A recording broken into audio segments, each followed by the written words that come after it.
et bienvenue dans le cadre de cette nouvelle vidéo. Aujourd'hui, nous allons parler de quelque chose d'actualité qui touche particulièrement notre monde. Il s'agit de la pandémie du Covid-19. J'ai reçu plusieurs messages d'abonnés, même d'amis, qui m'ont demandé quel est le rôle du sociologue dans cette situation de crise. Eh bien, il s'agira de cela tout au cours de cette vidéo.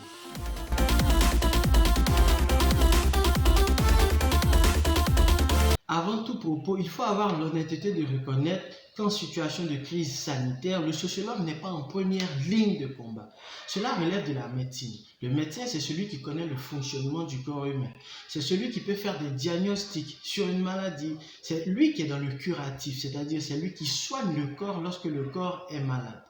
Et donc, quand on se retrouve dans une situation de crise urgente, le médecin se retrouve en première ligne de combat. Par contre, le sociologue, lui, ce qu'il va plus observer, c'est le comportement des gens par rapport à cette maladie et dans la situation de crise particulière.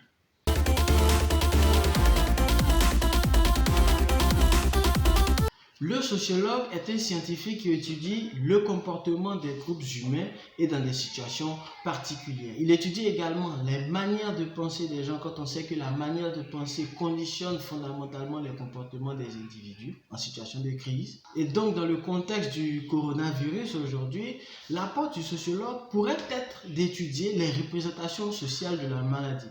Toute maladie produit des représentations sociales. Dans quelle mesure? Parce que lorsqu'un individu ou un groupe d'individus n'a pas suffisamment d'informations pour comprendre et pour s'expliquer la maladie, elle se crée elle-même une interprétation, une explication qui très souvent est une explication erronée de la maladie. Le sociologue étudie aussi les pratiques, les comportements des gens. Aujourd'hui, il y a le confinement qui est prononcé dans la majeure partie du monde. Mais est-ce que les mesures de confinement sont respectées partout dans le monde?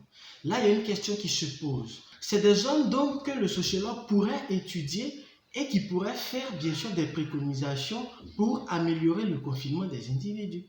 Il y a aussi la question des réactions sociales. Aujourd'hui, puisqu'on se retrouve dans une situation sanitaire urgente, les États ont pris des mesures pour endiguer au mieux la maladie.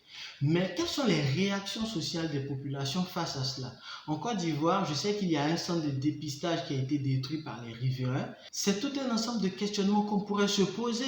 Dans d'autres pays comme la France, on peut dire que le confinement est généralement respecté. Mais qu'est-ce qui fait que les individus ont tendance à respecter le confinement en France, tandis qu'en Côte d'Ivoire, par exemple, le confinement n'est presque pas respecté? Ainsi, le rôle du sociologue, c'est de comprendre les comportements des groupes sociaux par rapport à la maladie, de les comprendre, de les expliquer, afin de faire des recommandations pour contribuer à endiguer la propagation de la maladie. Au niveau des relations inter-États, le sociologue aussi a son mot à dire. Quand l'Italie a été touchée par le coronavirus, l'Europe s'est lentement mobilisée pour soutenir l'Italie. Il y a eu d'abord la Chine et Cuba qui sont venus en aide. Et donc, on pourrait se poser des questions sur les relations inter-États dans les grandes organisations continentales. Je pense à l'Union européenne, je pense à l'ONU, je pense à l'Union africaine. Comment donc les pays de ces différentes institutions, comment les pays qui construisent ces différentes institutions interagissent dans la lutte contre le coronavirus? On peut l'observer sous un angle individualiste comme un angle collectif. Au niveau de la gouvernance intra-État, le sociologue peut également y jeter son regard. Quand on parle de gouvernance intra-État, on veut parler de l'ensemble des dispositions qu'un pays prend pour endiguer la maladie. Dans la majorité des pays du monde, on a vu la fermeture des frontières, un contrôle massif des entrants dans le pays, des mesures de confinement général, c'est-à-dire quand on isole une ville qui est particulièrement atteinte par le virus. C'est un ensemble de dispositions et de dispositifs qui sont déployés par chaque État dans la lutte contre la maladie. Et donc le sociologue, il peut jeter son regard pour analyser la pertinence de ces dispositions et de ces dispositifs.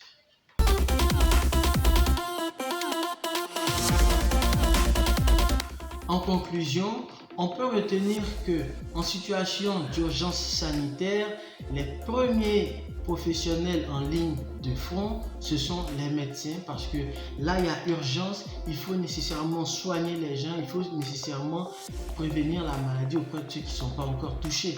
Toutefois, le sociologue est aussi un professionnel qui peut jeter son regard parce que dans le cas du coronavirus, la maladie, elle n'a pas d'aile, elle ne vole pas, la maladie ne marche pas. C'est par les interactions humaines que la maladie se propage.